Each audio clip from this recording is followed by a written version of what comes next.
مسئلے سب سے بڑے مسئلے، سب سے اہم مسئلہ کہ پہلے بابے نمازی کیوں ہیں، منڈے آج کل دے نمازی کیوں نہیں؟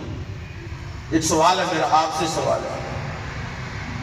پرانے بابے، پرانی مائیاں آج کل قرآن شریف اب بوڑھے ہو کے بھی پڑھ رہے ہیں، ان لڑکوں کے پاس قرآن شریف کیوں نہیں ہے؟ میں وہی بات کروں گا جو حضرت مولا علی سے ایک بندے نے شرارت کی تھی، شرارت کے دیتے انہوں نے کہا حضور آپ سے پہلے جو تین خلفاء گزرے ہیں ان کے زمانے میں تو اتنے فتنے نہیں تھے، آپ کے زمانے میں فتنے ہی فتنے۔ مقصد یہ تھا کہ وہ حضرت علی کے بارے میں کچھ کہہ رہا تھا کہ آپ کو وہ بند کرنے نہیں آتی۔ سنیں ذرا، جملہ بڑا قیمتی ہے۔ حضرت مولا علی نے کہا سنو، ان کے زمانوں میں فتنے اس لیے نہیں تھے کہ ان کے مشیر ہم تھے۔ سبحان اللہ، ان کے مشیر ہم تھے، اور ہمارے زمانے میں فتنے اس لیے کہ ہمارے مشیر تم ہو۔